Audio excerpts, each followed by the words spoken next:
What is going on, everyone, and welcome to the Philly Frenzy podcast. My name's Matt. I'm here with my buddy Rob. What's going on, Rob? Not too much today, man, but coming off that big Super Bowl this weekend, a lot to cover, a lot to talk about here, so we're going to get into it. Yeah, so today we're going to do a little bit of a Super Bowl recap. We're going to touch on the NFL Hall of Fame, which guys got in, and then we're also going to touch on our first mock draft as a podcast. We also had our buddy Kyle step in with us. Kyle had 10 teams. Rob and I both did 11. Um, it is actually on Twitter under my Twitter, M Hathaway 23, or you could find it on Facebook. Just search Philly Frenzy Podcast. Will pop up. You'll see our logo, and you will see our first round mock draft. So let's just jump right into it. Let's get into the Super Bowl. Rob, I what is mean, your biggest takeaway from the Super Bowl? what a dominant defensive performance by the Tampa Bay Buccaneers. Todd Bowles put together the single best defensive game plan possibly in Super Bowl history to shut down this historic offense, give up no touchdowns at all to them. I mean, they locked up Tyreek Hill. They didn't let Jason or Travis Kelsey. He got his numbers, but he didn't break any real big plays. Um, I think they were willing to give Kansas City the run game and the underneath stuff, and they did. But I mean, the pressure that front four put on Patrick Mahomes, I think is something he's yet to face that much pressure in a game before. And then, of course, on the other side of the ball, the GOAT, the man who is defeating Father Time at 43 years old, Tom Brady, plays a flawless, perfect mistake-free game and did everything he had to do with that offense to lead them to a victory. Now, a lot of people seem to think that this was going to be the passing of the torch between Brady and Mahomes.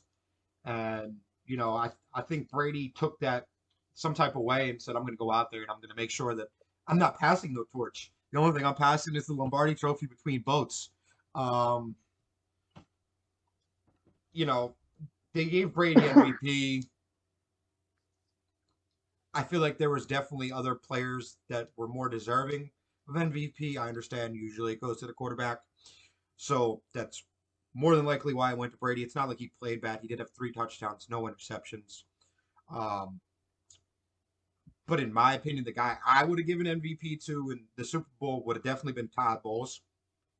Would have been the first time a head coach got it, and deservingly so.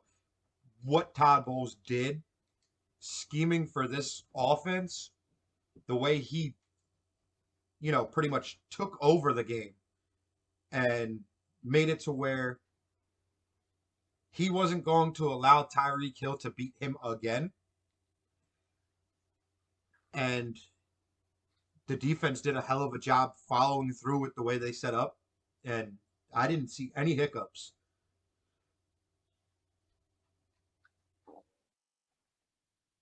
Now, me personally, I understand why they gave it to Brady. He's your quarterback, had 3 touchdowns, no picks. Also, I mean, we can all be honest, he's the only reason that team was there. His leadership in the locker room, his championship mentality, I think played a huge role on that team. Statistically, I think there was 3 guys more deserving than him. Um, one would have been Leonard Fournette, had a touchdown, 89 rush yards, 4 catches for 46 yards through the air. Then you had Gronkowski with 6 catches on 7 targets, 2 touchdowns. That was huge. The reemergence of the Gronk, one of my favorite players of all time. But I think honestly, the most deserving player uh, was uh, the young linebacker Devin White. My man had 12 total tackles, 8 solos, 2 tackles for a loss, and an interception with a pass deflection as well. He was all over the field, all over Travis Kelce in the coverage. Him and Levante David did a great job keeping Kelce, like I said, from making any of those big, huge, explosive plays he makes from the tight end position. So me personally, I would have given it to Devin White, but completely understand why Brady got it.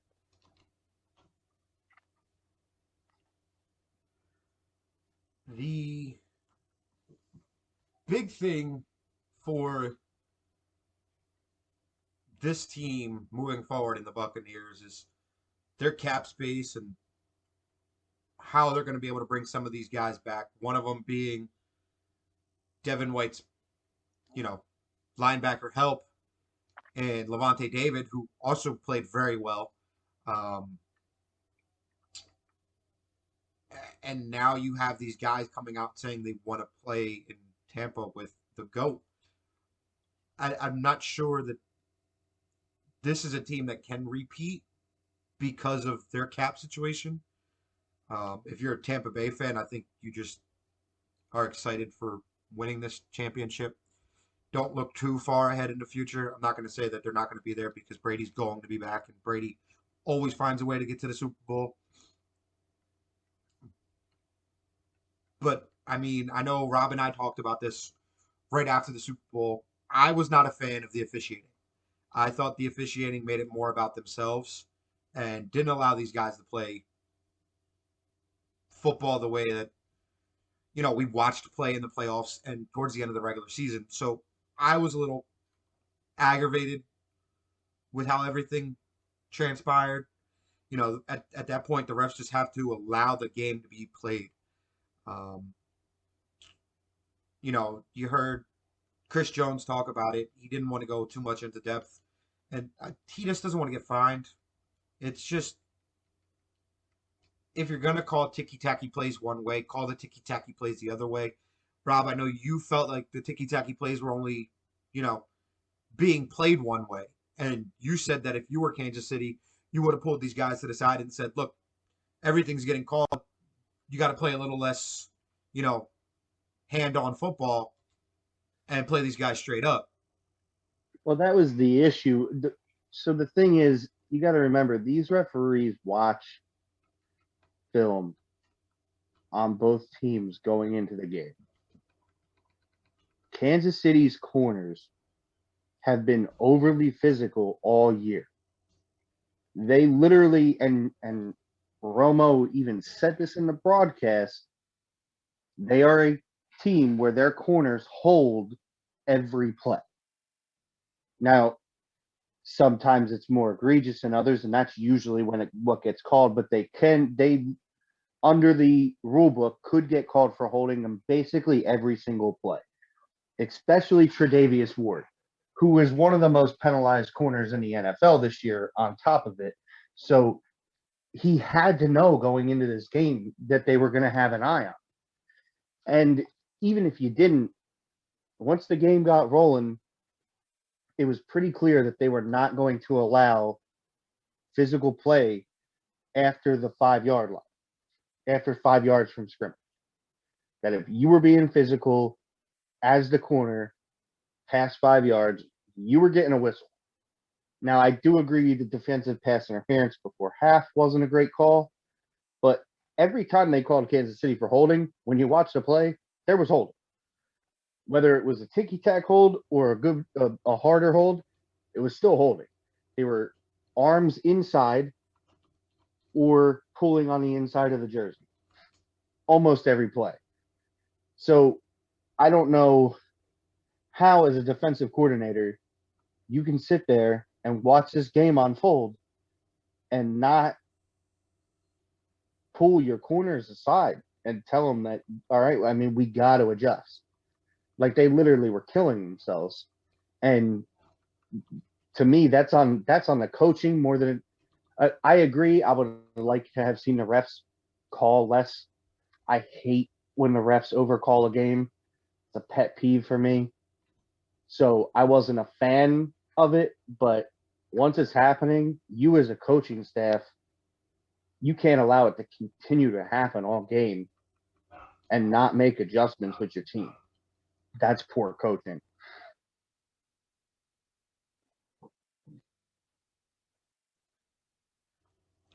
Um, Now, real quick with Mahomes and that offense, you know, first of all, Rob and I both hope everything with that little girl is okay. Um, if you don't know, Reed's son had an accident on Thursday. Um, Seems like a DUI. Um, so, I mean, real quick with Kansas City, you don't know how much of a part that played with Reed.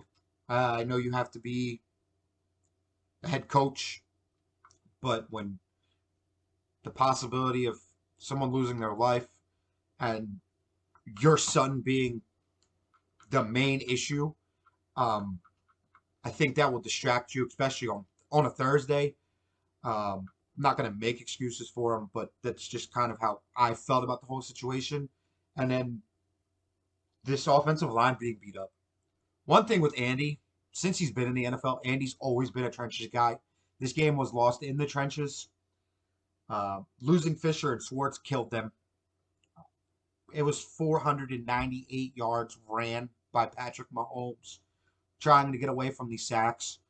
Um, but we did get to see how great Patrick Mahomes is. He lost, but the throws he made, the way he, the game was 31-9, but it wasn't 31-9. Anybody who was watching that game did not give up and say, this game's done. Like, you knew with Mahomes there was a shot. So it just furthermore made Mahomes that much closer to Brady. I don't think it's over. He'll be back. This team will be back. This team should be the favorite. But the biggest takeaway is Todd Bowles should be the head coach in the NFL, in my opinion. I mean, what he did, scheming and building what he built defensively for that game plan, it's just unbelievable to me that he's just a defensive coordinator and he's only had one shot as head coach, and it was for the New York Jets. So, you know, if your team needs a head coach next year, Todd Bowles should be at the top of that list. Yeah, I don't disagree, man. He should definitely be in the conversation.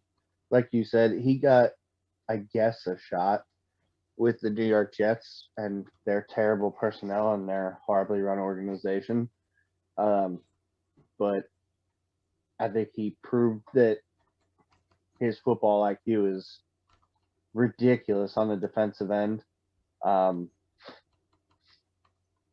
think as far as I think the two favorites for the Super Bowl next year are the two teams that played in this past one. I can't see Tampa Bay not being at least number two. Yeah, I don't think anybody's close. When the odds open up next year. And I know they got a few guys possibly going to free agency, but they've already had key star guys like Mike Evans come out and say, yo, I'll take a pay cut, keep this team together. So if you can get guys to do that and you can bring these key free agents back, you got Brady at the helm still. I don't foresee another team jumping over them in the NFC right now. No. Unless Green Bay has some major offseason moves to shore up that defense and to give some Aaron Rodgers a little more help. I mean, I think they're probably the closest roster, but if that Tampa Bay defense plays the way they played in this postseason, I don't see them not at least getting back for the chance to do the repeat. All right, so let's switch gears and let's get into this NFL Hall of Fame that happened over the weekend as well.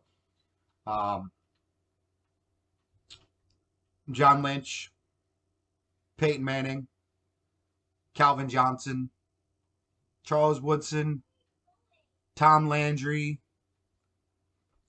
Todd uh, Flores, sir. Todd Flores. Flores. Sorry, I'm sorry. Um, Drew Pearson went in. Bill Nunn and Alan Faneca, I believe, were the only other guys left.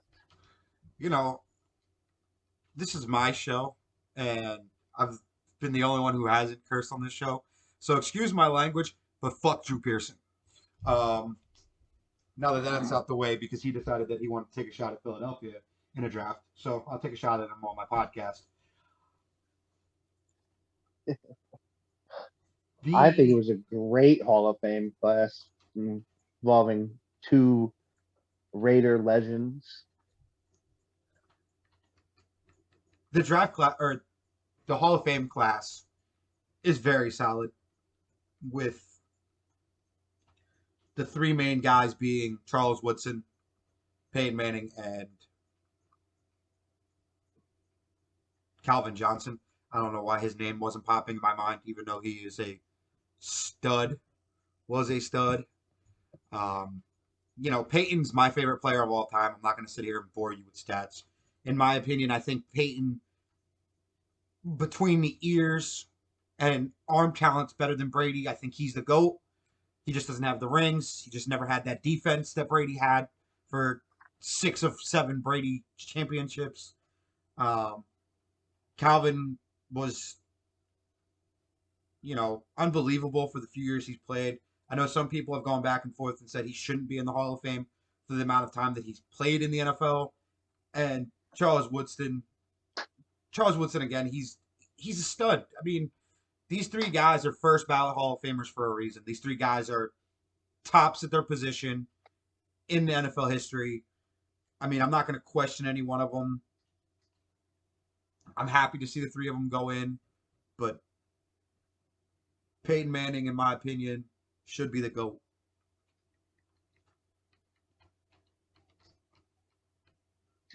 So I mean, my highlights on this Hall of Fame class, obviously Peyton Manning, the most cerebral quarterback of all time. I don't think anybody knows more about the game that played the quarterback position than Peyton.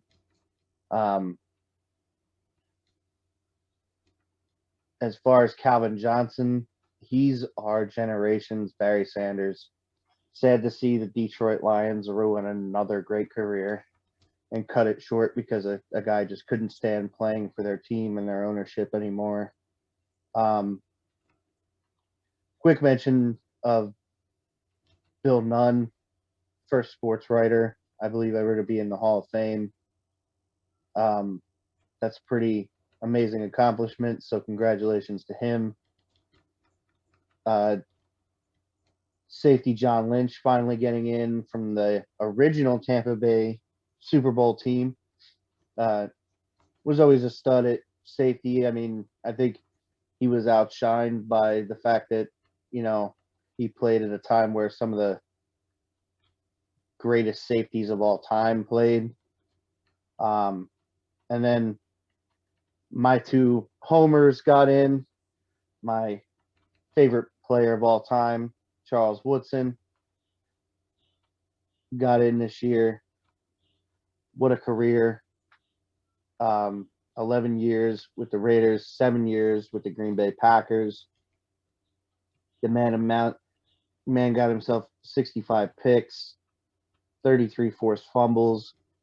He's played left side cornerback, right side cornerback, strong safety, free safety, you name it. He did it and did it at a Pro Bowl level. And then one of the greatest coaches in Raiders franchise history, Tom Flores, got in.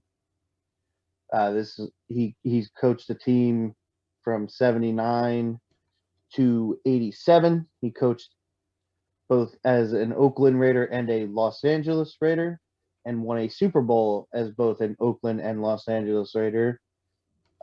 1980 and 1983, both Super Bowl wins were with him. So I thought it was a really good class. Obviously, the three first ballot guys, I think, were completely deserving. I don't understand the people who argue against Calvin Johnson. His I numbers mean, his numbers are outrageous for the amount of time he was in the NFL. For you yeah, to think that he's not a first ballot Hall of Famer, like he's if he played the normal amount of years that guys played, other than some of Jerry's at this point, I feel like they're untouchable records. He would have been. I mean, he's at least would have been top 5 in every single receiving stat, and he's a guy who he literally changed the game of football. yeah. I don't know how many get people remember it, but I know you do, Matt. You used to watch it. The Lions would get down to the goal line inside the 10-yard line, and all of a sudden teams are lining up like a their corner like he's a gunner on a punt return. They got a guy inside and outside of them like gunners on punt returns, just trying to stop that man from catching a touchdown in the red zone. And the biggest thing with him was it was like basketball for him. You got into that red zone, it was I'm gonna post you up here, I'm gonna go grab this board. And Stafford benefited from it. And I'm not gonna take much away from Stafford because I am a Stafford supporter. I do like Stafford, but when you get to play alongside somebody like Calvin Johnson and in his prime, I mean, there was no cornerback in the league stopping him. Slowing him down, possibly, but fully stopping him, I don't think so. Yeah, no, I mean it was like getting to watch what the generation slightly before us got to watch, like prime Randy, just the athletic freak that there was nobody that could run with him, jump with him, cover him one on one. It just wasn't happening. I don't care who you were. He was too big, too fast, too strong. So I mean, you want to make the argument, you want to be a purist and say he doesn't have the career numbers. Go ahead, but then you're also telling me you don't think Barry Sanders is a Hall of Famer, which again, to me, if you don't think Barry Sanders is a Hall of Famer, you're also blind. But that's really all I got to say about this year's class. And congratulations to all those guys. Great careers, every single one of them, and they all deserve to be in. Except Drew Pearson. Uh, I mean, you could say what you want, but Drew Pearson was a stud. I know you can hate on him, but the man was a stud. so we covered the Super Bowl. We've covered the NFL Hall of Fame. So we've hit the two bigger portions of. All right, so we covered the two portions of this weekend and football. Let's dive into our first round mock draft. We're not going to spend too much time on this. We, as I stated, posted this mock draft on my Twitter, mhathaway23, and on our Facebook. You search Philly Frenzy Podcast. We will pop up. You will see it is one of our latest posts. Our buddy Kyle helped us with this. He had 10 teams, like I stated. Rob and I both had 11. Um, we did do trades. And one of the trades that we made right off the bat was trading the Jets picks for Deshaun Watson. Um, you know, Rob and I have talked a lot on this show about Watson with the Jets. We both believe that's going to be the spot that he goes if he goes anywhere. So we decided in our mock draft to actually hit that. And we had Houston taking the second pick along with the 23rd pick from the Jets. We also made one more trade where the Minnesota Vikings jumped from 14 to 12, made a trade with San Francisco, jumped in front of the Chargers, who also may need a tight end if Hunter Henry leaves. And Minnesota, we had draft Kyle Pitts, who fills the Kyle Rudolph spot. Um, real quick, just outlining it. If I had to choose one position that I really want to hit real quick, it's Jamar Chase falling to 6. Me being an Eagles fan, this being a Philly podcast, you got to talk about Jamar Chase. This kid's a stud. Kid's the best receiver in the draft. He's the best receiver to come out of college in the last 3 years. In my opinion, he's going to be better than Justin Jefferson. He's going to be better than DK Metcalf. For him to fall to 6 in Philly, it doesn't matter if a 6-year-old's throwing the ball to him. As long as the line can block, Jamar Chase is going to be a impact right away. And in this mock, I'm very happy he fell to Philadelphia. If you want So to you just think he's better than Devonta Smith? Yes, I do. There was actually one comment made today while I was, reading up on a few things. Devonta Smith is being compared to Marvin Harrison. If we're going through receivers that are 6 foot, 170 pounds coming out of college, drafted in the first round, you've got John Ross, you have Chance Warwick, and the other one is Tavon Austin. Now, Devonta Smith is a lot better of a receiver than them three, but them three also had very good college careers. And if I'm going to say anybody, and I'm going to take a guy number 6 overall, and Devonta Smith and Jamar Chase are there, I'm taking Jamar Chase. It has a lot to do with size for me. If you have to go back 20, 25 years to get a comparison for this guy, and this guy's comparison is Marvin Harrison. Now, understandably, Marvin Harrison was a very good receiver. I think having Reggie Wayne and having Edgerrin James, and for some reason I'm drawing a blank on the tight end that was there at that time, but Peyton Manning Dallas really, Clark. thank you, Dallas Clark. Peyton Manning did a very good job turning Marvin Harrison into a better receiver than he is. So I personally think Jamar Chase is better. I don't actually disagree. I just wanted to play devil's advocate. I just wanted to hear your reasons. I also think Chase is better. He was more highly touted coming into this season. The numbers Smith put up this year were unbelievable, and that so raised his draft stock, in my opinion, where he's going to get picked first. I also which think is Smith why we did what we did. I also think Smith going to Miami to play with Tula is going to help both of their careers. Yeah, and I think that's going to have something to do with it too, which is why I think that's where he's going. A team that's sitting just in a beautiful spot in this year's draft to fill their number one position in need and possibly getting the best player in this draft, not named Trevor Lawrence, is at number 5. That's the Cincinnati Bengals. They're sitting in a position where nobody above them is going to take Sewell, the left tackle coming out in this draft.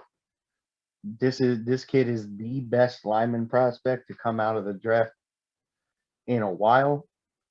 As far as what scouts and everybody are saying about him, he's a powerhouse, and Joe Burrow is going to finally get maybe a little bit of protection so he can stop running for his life and maybe not get injured next year, so he can actually have a full season, which would be nice because I'm a Joe Burrow fan and I just want to see the kid have success. So I think that it's Sewell at 5 will end up being a steal, but he's not going to go before them because the teams in front of them, quite frankly, just have needs at other positions, mostly quarterback. And that's why he'll end up falling to them. But I mean, what a stud to get down that low. Also in the top 10, I think the other steal inside the top 10 that the way we have it is Denver Broncos getting Pat Surtain Jr. at number 9. I don't know how you feel about that, but I think that kid is a lock at corner, and When we talked is about when we were doing this mock, we talked about that, and I had, you know, I have concerns with Philadelphia secondary, and Patrick Surtain seems like he's the real deal. That's a guy that I'm in love with. If every receiver is off the board at that point, that I'm interested in, and I'm interested in Devonta Smith. Don't take it as I'm not interested in him. If he's there at 6 and Jamar Chase isn't, get Devonta Smith. We do need weapons, but if they're both not there, Patrick Surtain needs to be taken before Jalen Waddle. Nothing against Jalen Waddle. I think Waddle may be poised to have a better career in the NFL than Devonta Smith. Um, but I think Patrick Surtain is what the Eagles need. And if you look further down in our draft, our mock draft, you'll see why more or less I believe that. I had the Giants and I had them taking Caleb Farley. You had this kid to go alongside um, their secondary already with Xavier McKinney,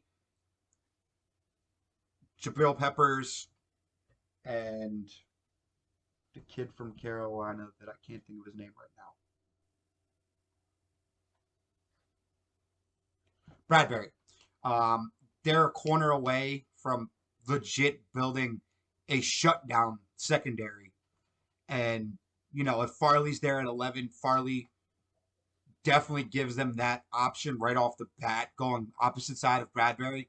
The only question would be for me if Philly doesn't take Surtain at 6 and Denver, passes on Surtain at 9.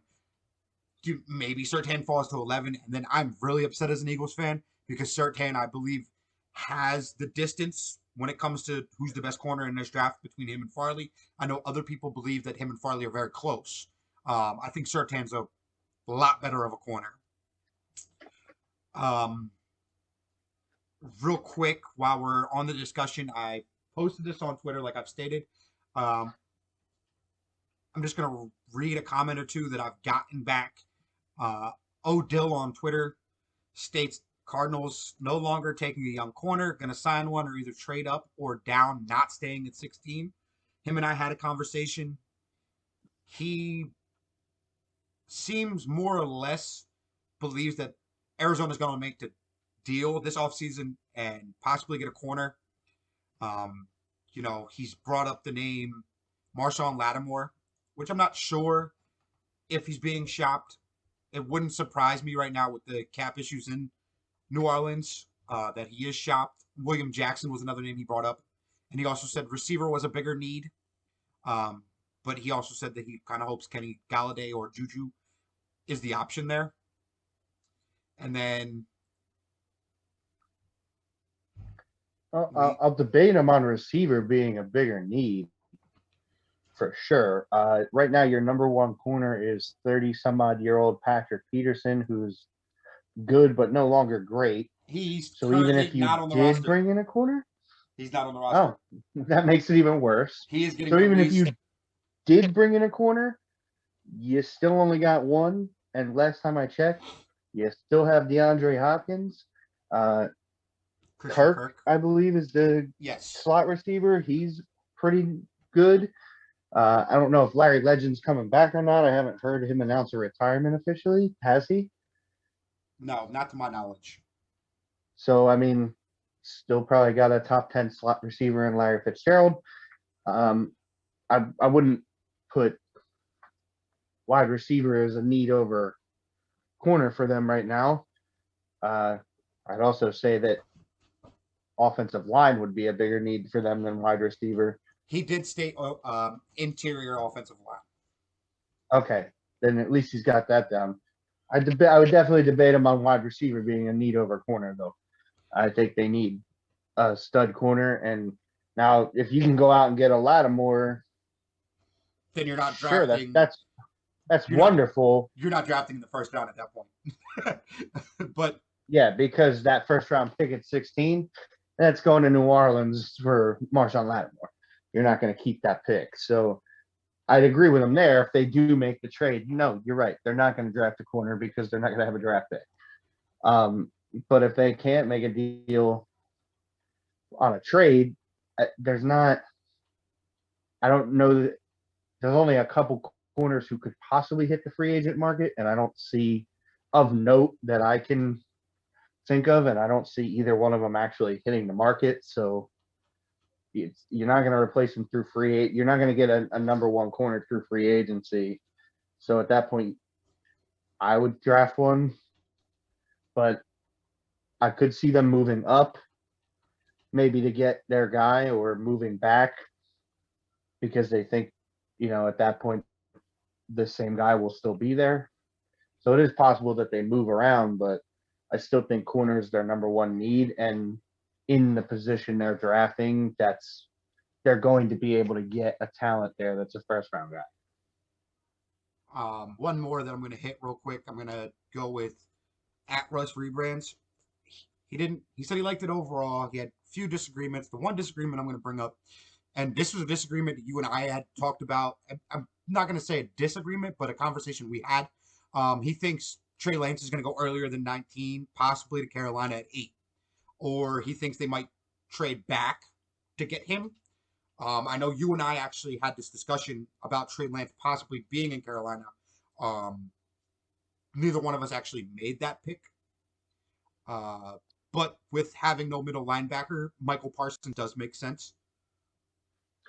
Yeah, I could see that, but Carolina's also been in discussion for trading for one of the numerous quarterbacks that is supposedly on the market now. I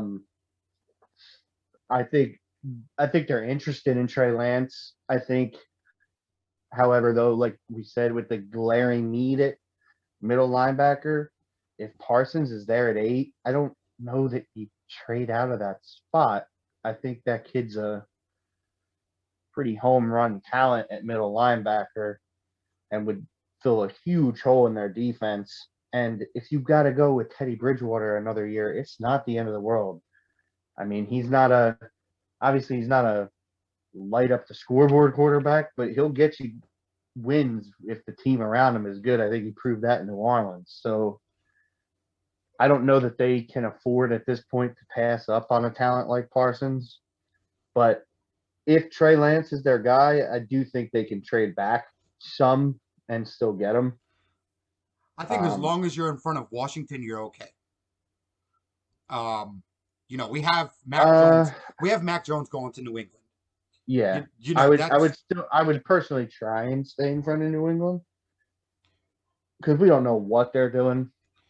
But we all know Mac Jones is a Bill Belichick kind of quarterback. If they don't trade for Garoppolo, you go and you get this guy who's going to buy into the system and you're going to turn him into a Tom Brady. Yeah, that's why his best friend Nick Saban's probably talking his ear off about how great Mac Jones is. So that's kind of why we put Mac Jones there. Yeah. Jay Shea the GOAT on Twitter made sure he told me that Houston was not trading Deshaun Watson and that we should go back and do the mock and put the Jets at 2-23. Which we probably will.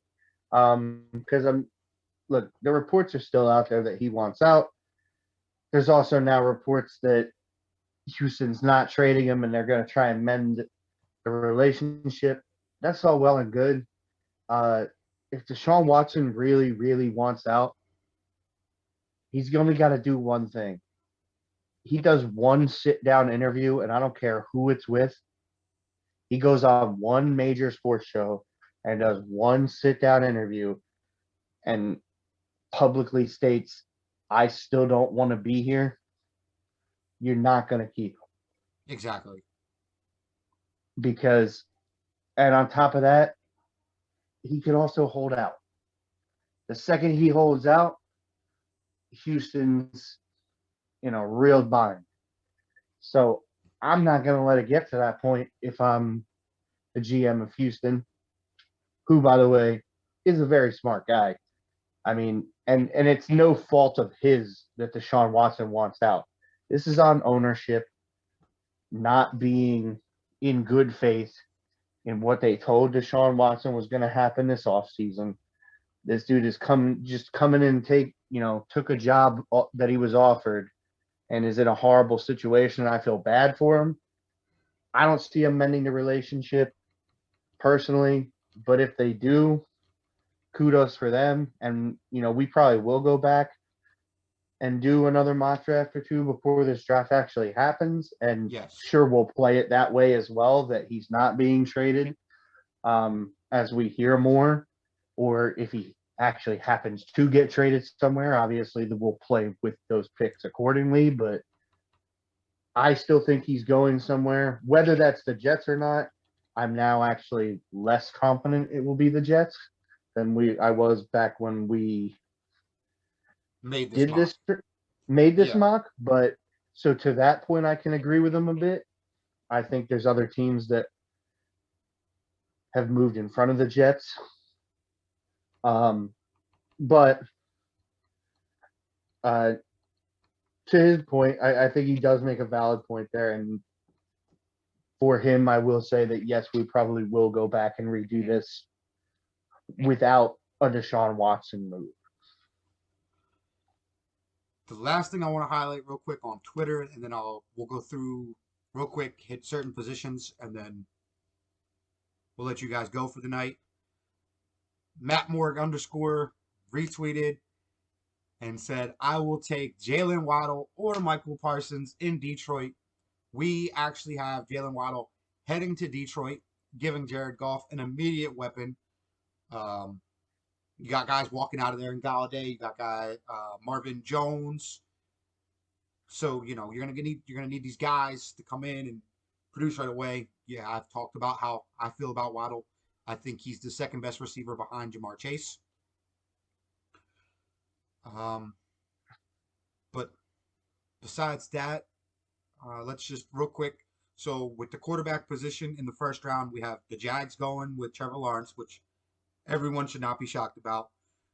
Houston taking Zach Wilson at 2. Zach Wilson, from everything I'm hearing, is just as good as the guy Atlanta's taking at 4, Justin Fields. And then we have Mac Jones 15 to New England, which we've touched on. And then 19, Washington taking Trey Lance out of North Dakota State. We have a good amount of corners going. I think the cornerback conversation this year for the draft is huge. I think there's a big pool. Rob and I have talked about this where I think you could break certain guys down where it's, tier A, tier B, tier C, tier D. And when you look at the cornerback position between these tiers, they're a lot closer than other positions. Yeah, I do think that. I think even when you get down to that quote unquote tier D, those are still second to high third round talents. And I think there are still guys. I think you're going to see corners taken in this draft in the second and third rounds that become quality starters in the NFL. I think it's a deep set corner draft. I don't think it's necessarily a deep secondary draft because I think safety is very lacking in this draft. There's not a ton of high touted safety prospects. But for once, there's actually a bunch of corners out there. Another position I'd like to highlight, because we only have one of them being taken in the first round, is running back. We have one team taking a running back, and that is at number 30, Najee Harris, going to the Buffalo Bills. Big, burly power back out of Alabama, going and helping Josh Allen actually have a run game that's not Josh Allen. I think he's built that he could play in that cold weather, in that tough division, and it's definitely the number one need for that team. But mostly I bring it up because there's only one being taken, just to me, the fall off of the running back position in the draft over the last decade is pretty remarkable. Yeah. But I also understand it because year after year, we see guys that were drafted in the third, fourth, and fifth rounds at running back coming in and putting up over 1,000 yards and being a serviceable workhorse running back for their team. So I do understand the fall off of it because it is more of a passing league, but in Buffalo's case, that is by far their number one need, and that kid Najee Harris is a running tank. So as long as he can translate to the NFL, he could be a huge pickup for them at 30. Well, that covers our show for the day. Hit the recap on the Super Bowl. We hit the Hall of Fame, and we had touched on our mock draft. We want to thank you for coming out, showing support on Twitter and Facebook. We really appreciate it. You know, the mock draft hadn't even been out for 24 hours yet, and we had hit 10K views. So, you know, we're going to keep doing what we're doing. You can just keep showing us love. We'll keep showing you guys love. And we'll be in touch soon.